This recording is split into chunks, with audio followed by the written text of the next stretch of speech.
Hi everyone, it is Kendall here, and what we have today is week number 19 of our Grandma's Kitchen Quilt-along, which is hosted by Pat Sloan at her website ilovetomakequilts.com. If you haven't done so already, jump over to Pat's website, download this week's free pattern, come back here, and I'll show you how I do it.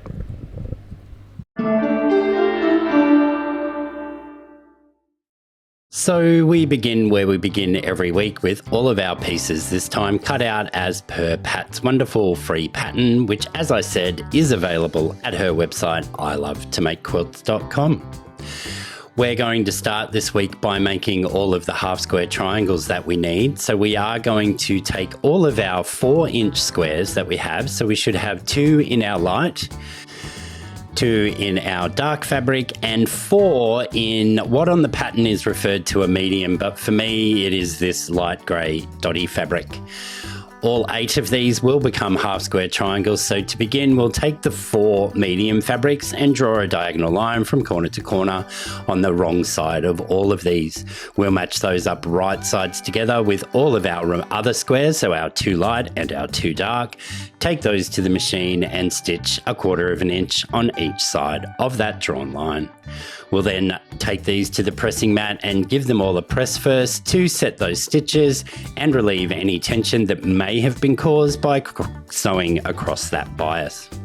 We'll then trim these in half along that drawn line, and then we'll press them all to the darker of the 2 fabrics.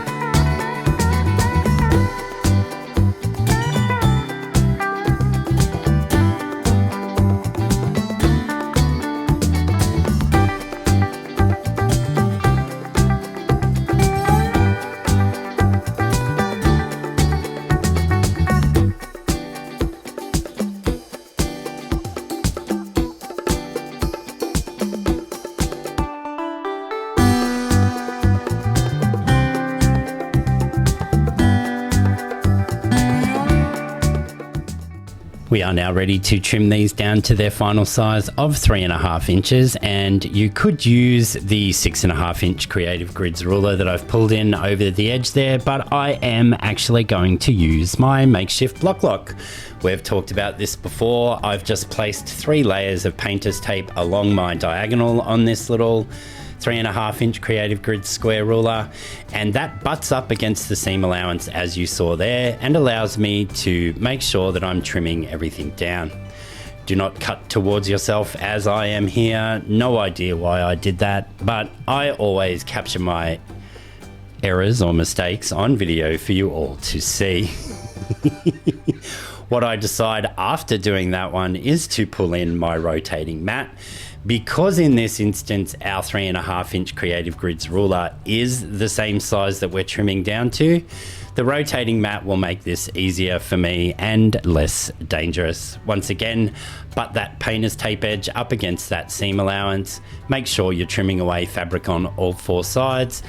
Grab your rotary blade, trim the first 2, spin the mat around, trim the next 2.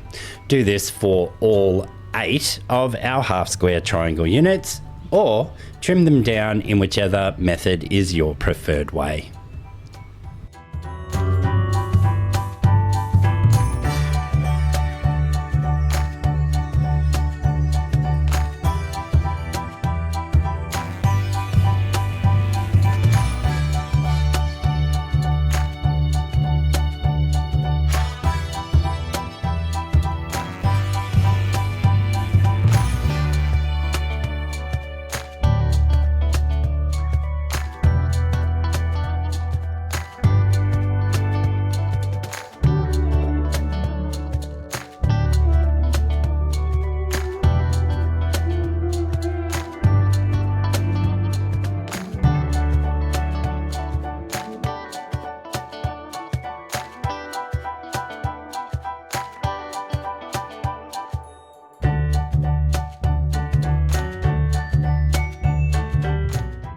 As you would have seen there, I, for some reason, reverted to doing these 2 at a time. With the smaller sizes, the 2 at a time doesn't always work because depending on how accurate you were with your seam allowances, etc., you may not always be trimming both layers. So it's up to you if you want to take that risk.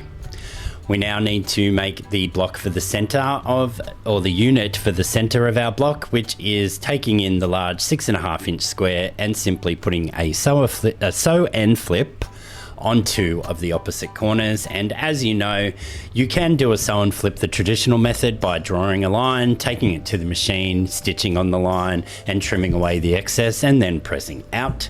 But I like to use my folded corner clipper tool.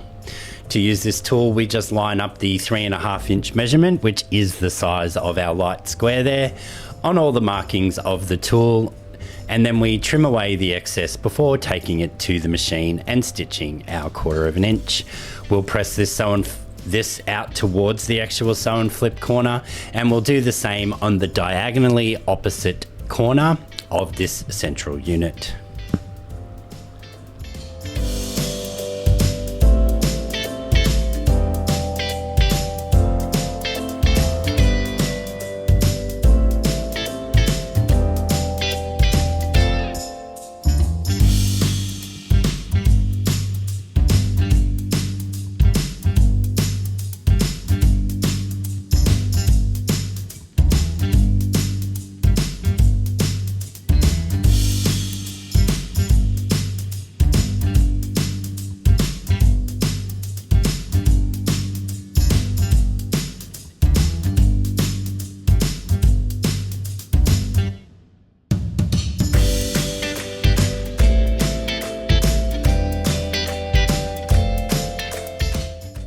We are now ready to lay this block out for its final construction. We do need to make a few more little units and such before we can actually finally put it together, but I just thought that we could lay it out now and make sure that we have everything as we want it to be.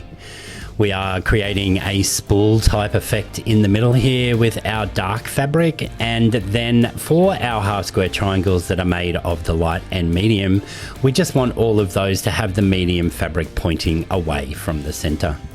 We'll bring in our remaining 3.5 inch medium squares as well to fill in those other little spaces that we have left over. We'll then just start constructing this block in whichever way makes sense to your brain. I'm going to start by making the central units with the dark half square triangles and the medium fabric, putting those back down and then creating it as an uneven 9 patch, I believe. But let's watch through and see what I do.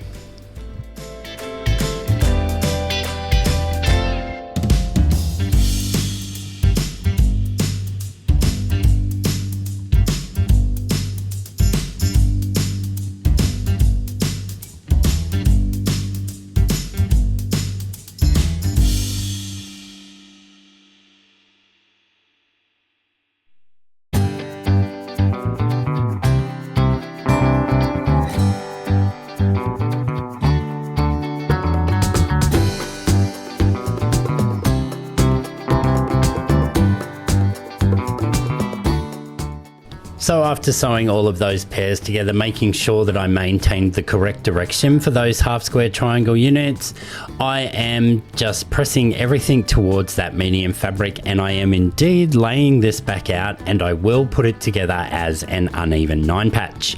We call it an uneven 9 patch because the 9 units that make this block up are all different shapes and sizes, so therefore it is uneven. But 9 patch construction rules do apply, where we will start by doing all of our vertical seams and then our horizontal seams.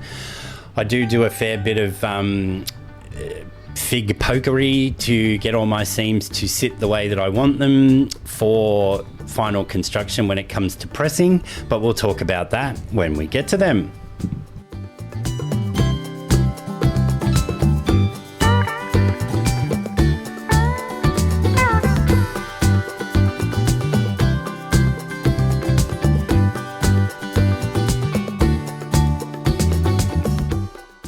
As I mentioned just moments ago, when we come to pressing this top and bottom row where we're attaching those half square triangles to either end, I am just going to snip into the seam allowance because I want the bottom to be pressed out towards the right there, but I don't want to press back against that bulky corner of that half square triangle, just to keep the block nice and flat.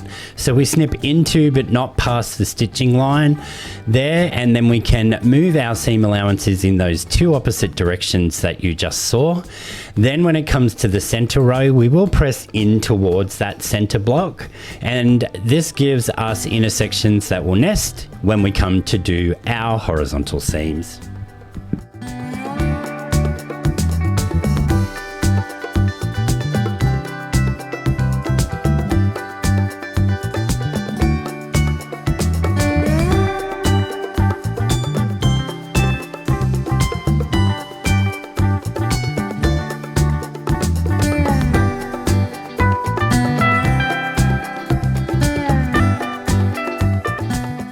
As you would have seen there, I repeated that same snipping technique on both ends of the top and the bottom row just to control where the bulk of our fabric will be sitting.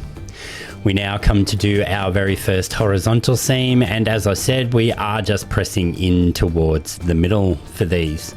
You will then notice that our two intersections on the left and the right hand side there nest really nice and snugly, and then we're ready to do our first horizontal seam, repeating the same again for that bottom row and doing our final horizontal seam.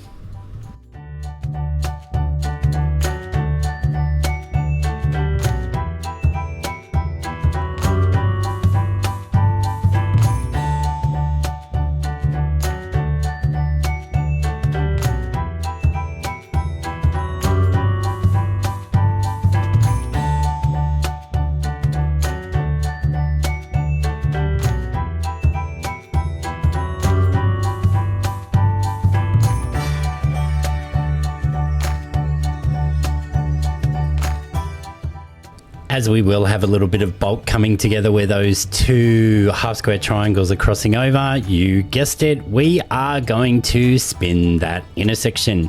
We only need to do this where the half square triangles are, and we've done this method plenty of times in the past. We just pull that little seam allowance open in the center there, and we can then spread our bulk from the seam allowance out in all four directions.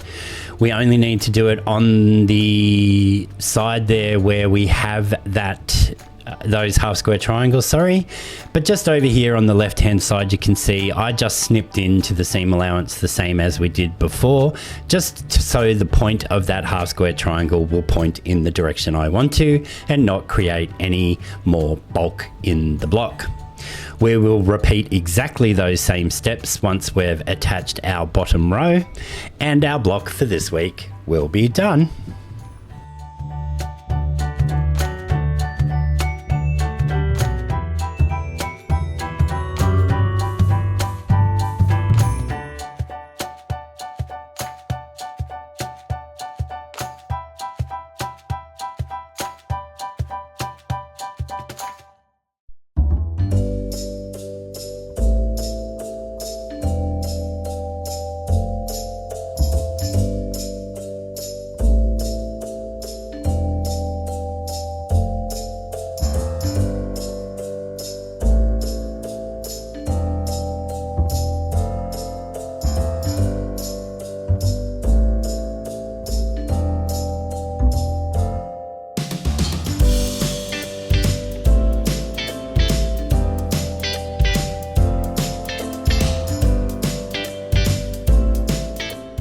So just like every week, Pat does give an optional layout using this week's block in a full quilt, and here it is with all of the blocks just placed side by side and every other one rotated to create that circular effect.